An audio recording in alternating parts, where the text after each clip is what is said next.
What's going on, guys? It's your boy JB, and welcome to week number 8 of the Chris Sain 100K challenge. As you can see on the screen, it's February 19th, Friday, 8:44 in Dallas, Texas. And first and foremost, guys, my heart, thoughts, and prayers go out to all the families that were impacted by the winter storm, like your boy. Matter of fact, I'm gonna try to roll through the video pretty fast, only because I might not have power. It might cut out in the middle of this thing. And I wanted to make sure that I give you guys this content like I've been doing. Hey, I stick to my word every single week, every Saturday. I'm delivering no matter what. Rain, sleet, snow, it's happening. So, but yeah, without further ado, guys, let's go ahead and just hop into it. Let's go ahead and dive into my Robinhood app and tell you where I'm at. So yeah, guys, as you can see on the screen, I'm at 7,918 and 48 cents. I'm down for the week at 4.47%. And two of my option plays were a bust, and I'll show you that here in a minute as we go through my tracker. But I still have two options that are going on right now, which is Dropbox and Genius Brands. The Genius Brands I got into this week. As you can see, that's how much I put into it. I put it 128 in this. Yeah, at the very bottom on February 17th. And I'll go through my option plays and show you my gains and losses that I'm currently at. And here are my greens and my reds. And as you can see, I hold, well, my biggest plays are APXT, Tattooed Chef, and Gnog. As you can see down at the bottom. See, for the week, APXT is down 5%, essentially, more than that. Tattooed Chef, see, total return on that, I'm down 304. And then you have Gnog. I'm down $98 in that play. But I expect these things to start taking off here in the next 2 to 3 weeks and increase my whole entire portfolio to hit. Hopefully it hits over, I want to say 8,500 to 9 grand in the next 2 to 3 weeks. That's what I'm hoping for anyway.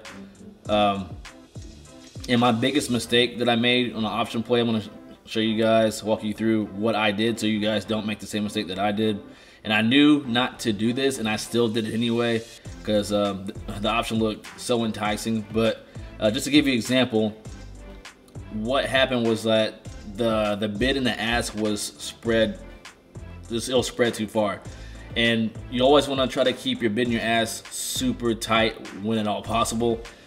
Otherwise, this is going to happen. So what happened was, like, since the bid and the ask were so spread out that I couldn't get out of my option play in time that I wanted to. And when that happened, it ended up running up, it ended up going down, and I ended up losing out on the option, on the call option at the price that I wanted it at. So just to give you a heads up, again, let's just pick Workhorse, for example.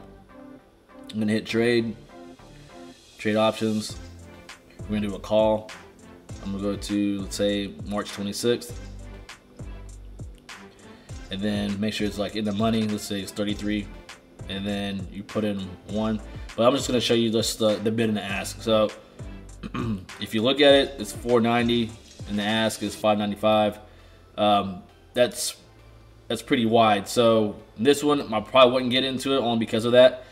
I want this thing to be like 10 cents, like a 10-cent gap or lower. Like, again, you want it super tight. That way you can get out of it when you get in it, because there's no, I'm gonna say room for error, but there's no room for. We'll just put it this way: the tighter it is, the easier it is for you guys to agree upon a price. That's all. At the end of the day, that's all it is. So, but when it's spread out this way, there's too much room for negotiating to where, like, you never get the thing sold. So again, what I try to do is like 10 cents or lower. It's easier to get out of. But I tried another option that was spread out. I think it was over, 75 cents, and I couldn't get out of it. So just a little food for thought, guys. When you get into options, if you're trying to dive into them, just try to make sure that your bid and your ask is like real super tight. That way you can get out of it if you need to. But let's go ahead and dive into my tracker and show you the details.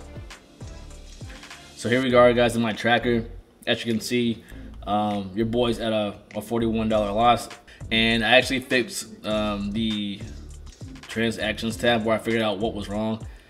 As you can see, in the previous video, GNOG wouldn't appear, but now it's in there, and this is what I did.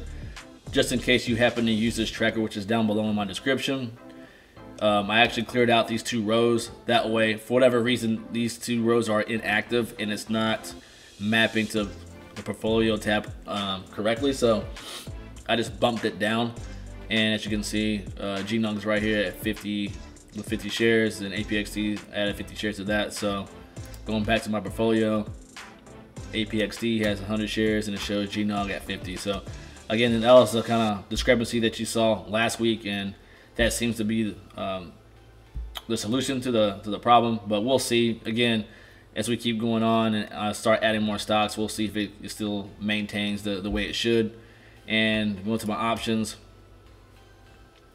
let's see, Ally Financial. If it's red, that means that it's dead, and that I didn't make any money off of it. So the Ally Financial play that Chris put us in, I didn't make any money off of that. I lost $43. If it's white, that means it's still in play.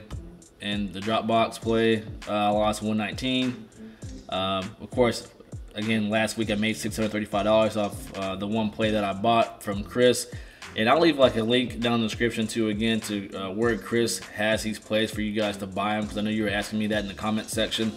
So it's kind of hidden some way or another, but all you have to do is click on the link, and then you'll have like, I want to say 5 to 6 different things that he offers, and then within that there's the option to buy options. So again, link will be down in the description for you to check that out if you want to buy one from him for $250. Yeah, I think it's $250 for 2 plays for that week only.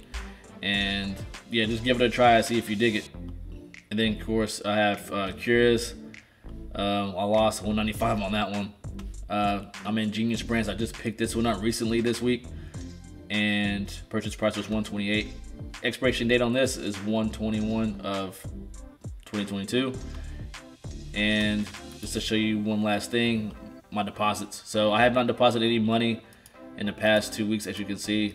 But altogether, in this whole entire challenge so far, I've only deposited $1,850 in my Robinhood account. But yeah, guys, that's all I have for this video. Again, sorry to cut it short. I might not have any power here in a minute, but I just want to go through this one more time to show you everything and where I'm sitting at for the week. Hope you guys have a great week. Stay safe, stay warm, and I'll see you in the next one. Peace.